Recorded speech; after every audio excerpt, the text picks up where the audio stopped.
ओम नमः सिद्धेभ्यः। अहिंसा परमो धर्म की। आचार्य गुरुवर श्री कुंदकुंड भगवान की। आचार्य गुरुवर श्री ज्ञान सागर मुनि महाराज की।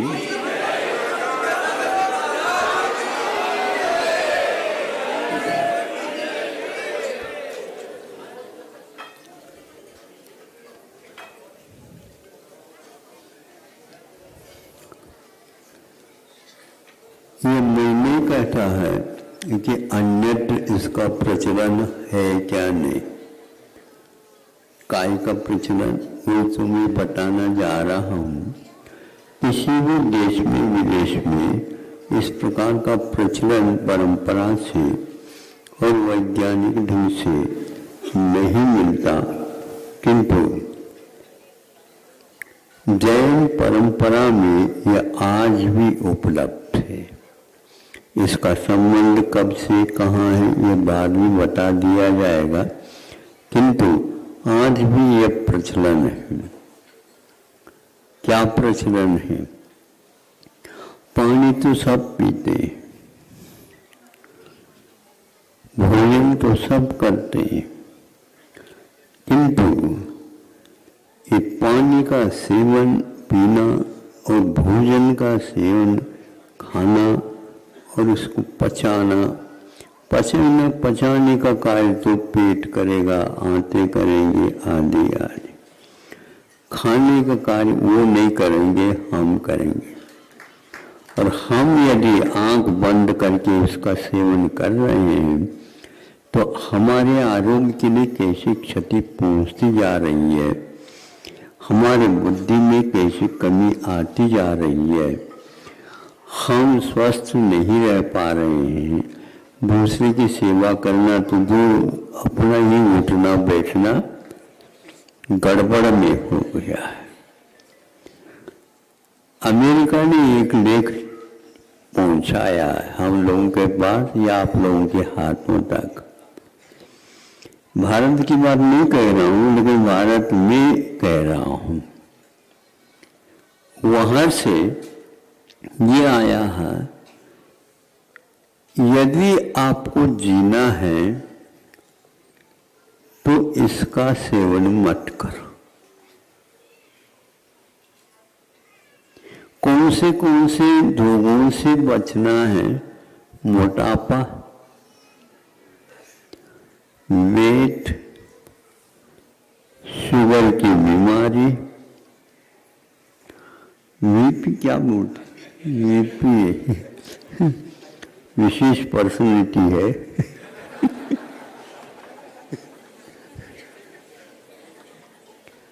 आमतौर से ये सारे रोग हार्ट संबंधी भी और पाचन क्रिया जो पेट आमाशय आदि है उनके अपेक्षा से भी गेहूं का त्याग करना।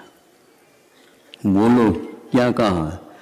आज उन्होंने कहा अभियान यदि कोई विशेष रूप से चल रहा है अमेरिका में तो गेहूं का त्याग करो। यहाँ पर कई व्यक्तियों ने आरोग्य की दृष्टि से कई लोगों को जागृत कराया। 5 विष है जो आपके खाने में आ रहे हैं। शुगर, जो शक्कर बोलते हैं, लेकिन वो शक्कर ऐसा नहीं, खांड वगैरह नहीं, जो सफेद क्लिस्टर होते हैं उसका नाम अभी भिन्न रूप से उसका निर्माण हो रहा है। ऐसा हो रहा, क्या हो रहा है आपको जानना, किंतु यह है क्योंकि उसके साथ जो केमिकल का प्रयोग हो रहा है उसके कारण उसमें जो अमृत तत्व था वह मृतक होकर के जहर बन गया। खुल्लम खुल्ला कहा जा रहा है। इसी प्रकार मैदा जो गेहूं से बनता है, अन्य किसी धान से मैदा का उत्पादन नहीं होता। मैं का दान करना पड़ता है तब मैदा बनता है। वह जा करके आटा, उस आटे बनी हुई चीज चिपक जाते हैं आंतों के ऊपर। आंतों की जो क्रिया होती शक्ति है वो धीरे धीरे होने लग जाती है। फलस्वरूप पाचन शक्ति बिगड़ जाती है। फलस्वरूप जो मल का संशोधन होना वह रुक जाता है। कब छूना ये एक आमतौर की बात है। इस प्रकार 80% लगभग जनता इसका सेवन करना प्रारंभ कर चुकी है। सबसे ज्यादा गेहूं का उपयोग भारत में होता, ऐसा उनका कहना है। अब कहाँ जीवन की बात, साधना की बात थी और कहाँ मृत्यु की ओर जाने की बात है। गेहूं को मोटे धान के रूप में स्वीकारा नहीं। मोटे धान क्या महाराज बड़े बड़े होते हैं? नहीं, बाजरा है, मक्का है, ज्वार है, जौ है, रागी है, चना है, अरहर है, मसूर है और मूंग आदि। ये सारे मोटे धान में आते, ये कभी भी आंतों में चिपकेंगे नहीं। और तत्वों की अपेक्षा से पूछो नहीं, इसका तत्व विज्ञान अपने आप में भारत में भरा पड़ा हुआ है। एक निबंध पढ़ा या पुस्तिका ही पढ़ी, आहार ही औषध है ऐसा कहा गया। और कोई औषध लेने की कोई आवश्यकता नहीं, आहार को आप औषध बना दीजिए। बन सकता है, ये तो ग्रामीण लोग तो बनाते हैं क्योंकि आप नागरिक है इसलिए नहीं बना सकते। मैं सोचता रहा नागरिक मेरे साथ होता आदि आदि। नगर में रहने के योग्य होता है वह नगर में रहता, वह नागरिक में मानने के लिए तैयार ही नहीं। ग्रामीण अच्छे, सारी व्यवस्था इनके लिए हो रही है, उनके लिए कुछ नहीं हो रही, क्योंकि उनका आहार इतना नपातुला और स्वास्थ्य रहता है। क्या लेना, कितना लेना, कब लेना, ये सब उनको अनुपात है। आपके लिए विज्ञापन की आवश्यकता है। आपको बताना पड़ रहा तब कहीं जाकर के कोई बात नहीं डॉक्टर साहब ये तो ले सकता हूँ ना, ले सकते हो लेकिन ज़्यादा नहीं लेना। थोड़े से अच्छा लग जाए तो ले जाता है, एक आध गोली और दे लो, ऊपर से वो गोली भी ले लो और वह पहले खा लो। तो इस प्रकार जो नागरिक हैं वो एक प्रकार से अस्पताल की या पूर्णायु जैसे की व्यवस्था की मांग करते हैं और आप लोग उसकी पूर्ति करते हैं। लेकिन यह सावधानी रखना आवश्यक है। इसी प्रकार नमक के लिए भी कहा है, नमक जिसमें पॉलिश हो जाता है तो उसके कारण भी उसमें विषत्व आ जाता है। ऐसे कई पत्रिकाओं से हमने पढ़े। लोग अलग वस्तु और वर्तमान में आधुनिक जो नमक ऑयलिंग है, तो वो कई लोगों ने ये कहा कि यहाँ भी एक प्रकार से हानिकारक सिद्ध हो चुका है, किंतु भारत में बाद में यह छोड़ा जाता है। अन्य सारे लोग सामने आ जाते, उस समय इसका क्रम आता है। इन सब बातों को हम जानबूझ करके भी गौण करते जा रहे हैं। इसी के लिए आचार्य ने ये कहा है, ये ठीक नहीं। एक आध और मैं भूल गया हूँ। हाँ, दूध में भी, दूध कई प्रकार से कई ढंग से बन रहा है। एक सिंथेटिक दूध भी है, बताते हैं, आप परिचित होंगे, लेकिन आप उसकी पहचान नहीं कर सकते। 18 यंत्रों के द्वारा 18 बार संशोधन करने के उपरांत भी उस दूध की पहचान नहीं हो पाई, और ये लेने योग्य बहुत बढ़िया है। एक को रहा नहीं गया, इसमें कुछ न कुछ तो कमी है। वो दूसरी दोबारा उसको देखा, 70% इसमें यूरिया है और 30% दूध के अंश हैं। सुन रहे हो? इसका नाम सिंथेटिक दूध। इंग्लिश में बोलने से हाँ वैज्ञानिक तथ्य है। हर बात जो है इंग्लिश के ऊपर आधारित है आज का, और हमें इंग्लिश आती नहीं, इसलिए आंख बंद करके विज्ञान की बात स्वीकार कर लेना चाहिए। नहीं तो लड़ो। गांधी जी कहते हैं मैं इंग्लिश ही नहीं जानता। क्यों? इसको आप जबरदस्ती करेंगे तो मैं हाँ कहाँ तक कहूंगा, ये ठीक नहीं है। तो ये जब पढ़ा, वाणी के साथ अध्ययन करने से गेहूं विदेशी बीज सिद्ध किया, उन्होंने भी किया, और ये होता जाए। गांव के लोग गेहूं लेने की अपेक्षा से, उसका नाम क्या, जो हाँ जो, उसका उपयोग करते हैं। वो हल्का होता है और पौष्टिक भी होता है। हाँ, और ये भारी होता है गेहूं। अब आप लोग भारी भरकम वाले हैं, इसलिए तो खाओ। इसमें भारी होता है, वह व्यक्ति भारदार होता है। गेहूं में ऐसा नहीं, उसमें शक्ति अच्छी मिलेगी। हल्का होने के कारण कभी भी आपके लिए पेट में बाधा नहीं डालेगी, आराम के साथ नींद आएगी। आपकी नींद उनके पास चली जाएगी, गांव वालों के पास। और आप क्या, आप चूंकि विकासशीलों में हैं, नींद की कोई आवश्यकता नहीं। नींद की गोली अवश्य चाहिए। नींद की गोली होती, गोली को नींद आती है क्या आपको नींद आती है बताओ? तो गोली लेकर के यदि नींद लेता है तो उसको स्वप्न कभी भी नहीं आते, ऐसा नहीं सुनाता हमने।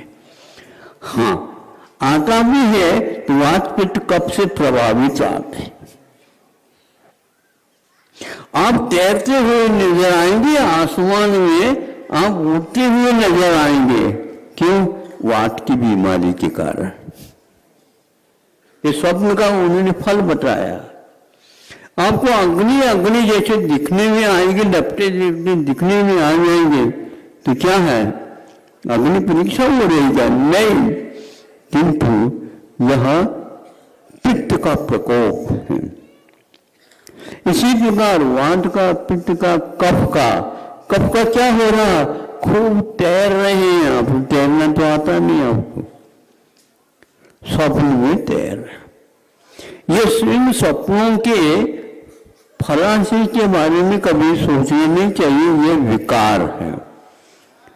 सोने का इन भावना भाने वाले तीर्थंकरों की माँ को जो 16 स्वप्न आते हैं, आप लोगों को कभी सुनने में नहीं आएंगे। ऐसे स्वप्नों को निघातक ये सिद्ध हो रहे हैं। इसलिए सुख की नींद भी लेना चाहते हैं, अनिष्ट से पहले बचिए। उसमें एक बात मैं कहना चाह रहा हूं, जो मुनियों के लिए भी लागू होता है, श्रावकों के लिए भी लागू होता है, और विशेष रोगियों के लिए भी लागू होता है।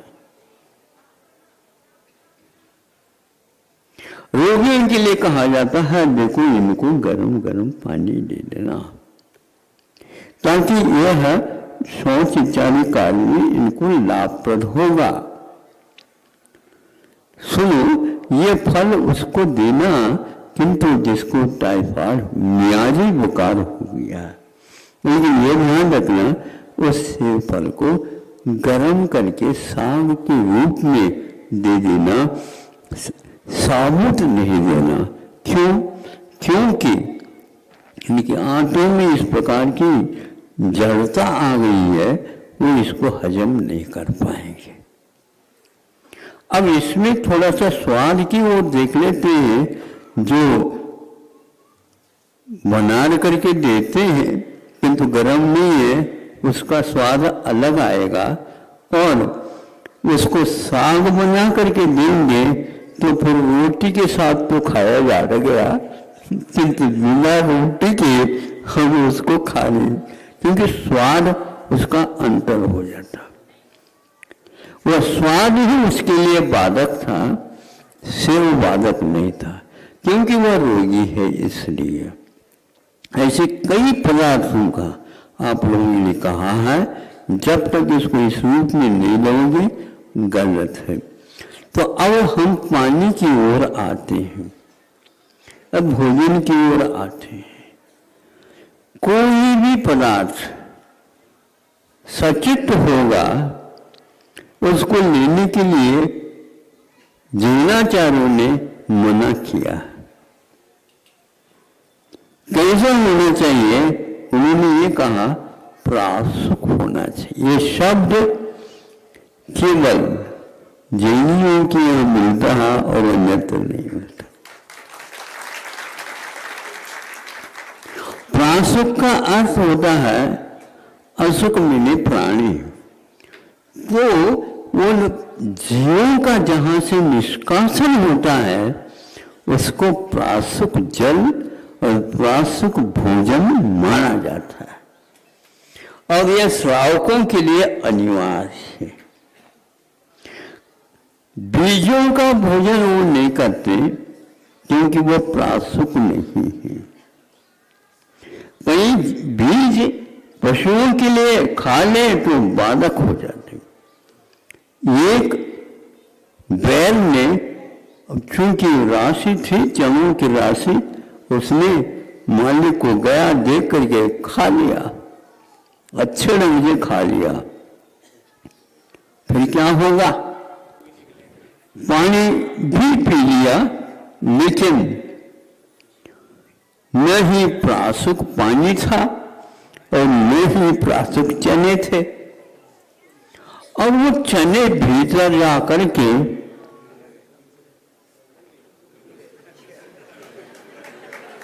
जैसे गुब्बारा फूल जाता है, वैसे वह सबको फुलाता हुआ जा रहा है, और बैल का वह पेट गेंद की भांति यूं फूल गया और फट गया। प्रासुक चने के अभाव के कारण ऐसा हो। प्रासुक जल के अभाव के कारण ठंडा पानी पी लिया कस के, ऐसा होता है। अब ये बताओ, कोई व्यक्ति 2-1 बाटी ज्यादा खा लिया तो मारवाड़ में ही होते हैं, ऐसा कोई नियम नहीं है, सब जगह होते हैं। उन्होंने बाटी उसका रखा, दक्षिण में जाओ तो मोदक कहते हैं उसको, है तो वही चीज। अब बापला नहीं होते हैं, अरे बापला ही धीरे धीरे ज्यादा खाएंगे तो बावला बनेगा, पक्की बात है। तो होता क्या है, वो ये कि माटी प्रासुक है। प्रासुक का मतलब क्या? उसके लिए पानी चाहिए।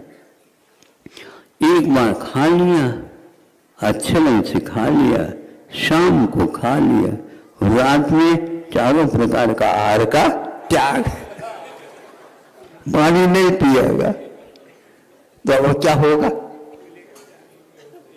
कभी पूर्व कभी पश्चिम करवट ले रहा। क्या हो रहा? कुछ नहीं हो रहा। बताएं कैसे? फिर बाद में बताना पड़ा तो पेट बिल्कुल जाम हो गया, हो गई। वह ज्यादा फूल नहीं पाया, पच नहीं पाया, योग्य पानी नहीं मिला। इस प्रकार हम अपने आहार जो परिश्रम करके बना लेते हैं, पैसे खर्च करके, उसको हम जहर बना लेते हैं। अजीर्ण अन्न विषम, अजीर्ण यदि हो जाता है, अमृत में विष हो जाता है। और यदि विधि से जहर भी लेते हैं तो औषध बन करके रोग का निवारण कर देता है। इन सब बातों को लेकर के पूर्ण आयु आपके सामने आ रहा है और आप भाग रहे हैं विदेश की ओर। भगवान, हम कहते हैं इनका भाग्य थोड़ा सा पलट जाए, उधर न जा करके इसका महत्व समझ दे। दूसरी प्रतिमा से यह अनिवार्य होता है, वह भोजन अग्नि से तपाया हुआ, पकाया हुआ ही लेता है। ध्यान रखो, पानी भी वह जल को भी छानेगा, जहां से लेता उसको जीवानी करेगा और उसके साथ साथ उसको गर्म करेगा। उस गर्म करने की मर्यादा उसकी 24 घंटे के लिए रहती है, तब तक वह काम में आ सकता है, उबला हुआ है तो। क्योंकि उबलने के उपरांत जल में तब तक 24 घंटे तक न ट्रसों की न स्थावरों की उत्पत्ति होती है। ये जैन विज्ञान है और इसका कार्यक्रम कोई सुने या न सुने, कोई माने या न माने, कुछ भी हो, किंतु इसका पालन आज भी वृत्ति लोग, साधु लोगों को भी इसी प्रकार का आहार बना करके देते हैं और उनका इस प्रकार का जीवन निरोग बना हुआ रहता है। एक बार भोजन करें इस प्रकार कैसे रहते हैं तो ऐसे रहते हैं, क्यों नहीं रह सकते? रह सकते, इसमें कोई बाधा नहीं। विधिवत आप लेंगे तो इस प्रकार का होता है। अब प्रासुक लेने से, गर्म लेने से क्या होता है? अन्य जो कोई ये मान लो तत्व भूल से या देने से या किसी प्रकार से भीतर चला गया तो वह भीतरी जो जल पिया है उस जल से कभी भी वह जीवित नहीं रह सकेगा, क्योंकि उस प्रकार की उत्पत्ति उसमें होती रहती है। इसमें गर्म होने के कारण उसमें त्रिशों की उत्पत्ति भी नहीं होती। यदि सचित्र जल का सेवन करने संभावना है, उसमें कई प्रकार के कीटाणु और कोशिकाएं बन करके खड़ा हो सकता है, जिसके द्वारा वह सामायिक आदि कार्य करने में अक्षम हो जाता है। यह 24 घंटा उसका यह कार्यक्रम चलता है। फिर दूसरे दिन भी इसी प्रकार, कोई माने या न माने। यहाँ रत्नकरण श्रावकाचार जैसे 35 श्रावकाचारों में श्रावकों के लिए विशेष रूप से रखा, इसलिए कि वे स्वयं के लिए भी करेंगे और त्यागियों के लिए भी, जिन्होंने आरंभ इत्यादि का त्याग किया है, निष्परिग्रही है, उनके लिए भी वहाँ सहयोग दे देते हैं। अतिथि संविभाग इसी को बोलते हैं कि कोई रोगी न रहे। 10 बजे यह निश्चित होता है, कहीं भी रहे मुनि महाराज, आलिकाएं, श्रावक श्रावकाएं और बिहार में चलने वाले कोई भी श्रावक भी क्यों न हो, 10 बजे उन्हें प्रासुक इस प्रकार आहार की उपलब्धि हो। इस प्रकार भावना भा करके और अतिथि संभाग करके स्वयं भोजन करते हैं। ये कितना एक प्रकार से साधक का एक साधना के प्रति आस्था निष्ठा है और परोपकारिता के बारे में भी उनकी जागृति है। आप इसको सामान्य समझते हो, ये गलत है। जीवों की उत्पत्ति उसमें न हो। सचित्र पानी यदि लेते हैं, सचित आहार यदि लेते हैं, भीतर जाकर के सम्मिश्रण होकर के अनेक प्रकार के रोगों को पैदा कर सकते, जीव भी उत्पन्न हो जाते हैं उसमें, और इंद्रिय, तीन इंद्रिय, चौन इंद्रिय आदि आदि तक उत्पन्न हो सकते हैं। ऐसी स्थिति में या तो पेट का ओपन कर लो, वो भी कब तक करेगा? प्रतिदिन इसी प्रकार भोजन लेंगे तो अब निश्चित रूप से इलाज ही नहीं है, उसके ऊपर कोई उपचार ही नहीं है, उसके लिए कोई औषध ही नहीं है। इसलिए हम सब कुछ काम करते हुए भी भोजन का विज्ञान आपके पास नहीं है, जन का विज्ञान आपके पास नहीं है, तो आप स्वयं धर्मात्मा कैसे बने रहेंगे?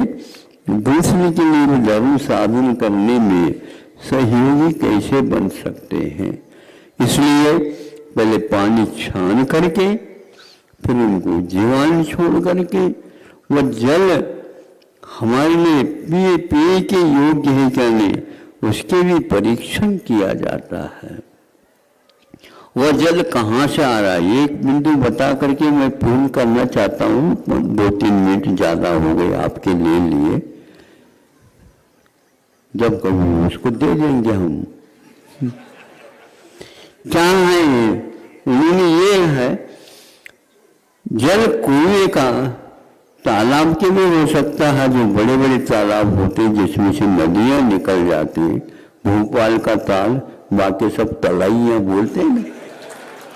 चातुर्मास हुआ था, बहुत दूर तक पानी खड़ा था, सीहोर तक पानी गया था, ऐसा सुनते हैं, मीलों तक फैला, वह जीवित हमेशा बहता रहता है। उसका भी जल लिया जा सकता है, कुएं का भी जल लिया जा सकता, नदी प्रवाह का भी लिया जा सकता। इसमें क्या होता है, इसमें एक प्रकार से वह ऊपर से संबंध रखता धरती से, किंतु जो इससे और नीचे तक पहुंच जाता है, आज का यह कौन सा जल, नहीं बोरिंग, हाँ ठीक कहा, उसमें कई प्रकार के हेल से भी होते हैं, देव से भी होते हैं, और इससे भी होते हैं, अनेक प्रकार के होते हैं।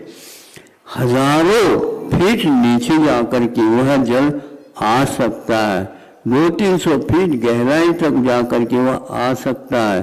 सुनते हुए मद्रास में 2000 फीट के बाद भी पानी नहीं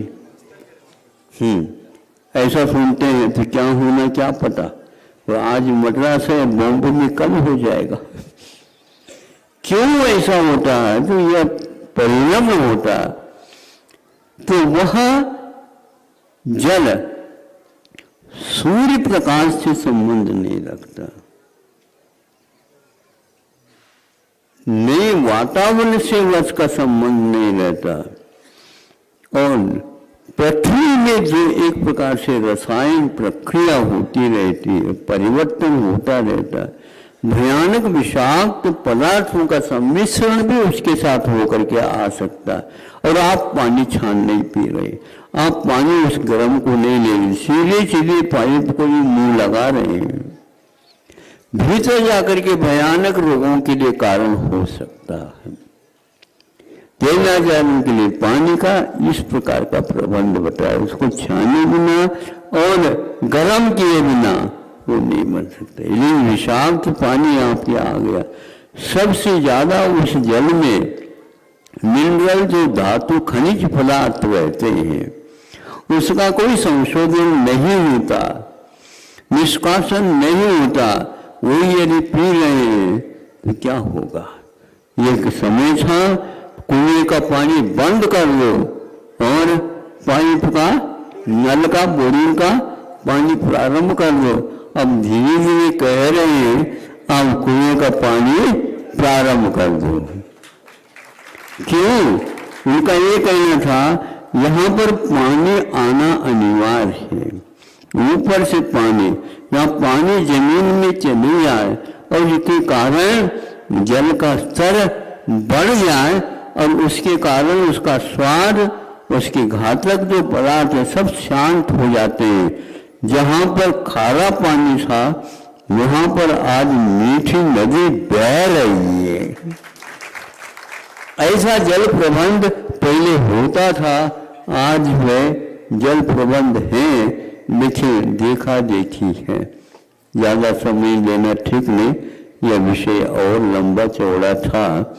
मूल तो ये था कि आप महिला की बहुत प्रिय भोजन करने वाले हो, अपने पेट की ओर दया करो।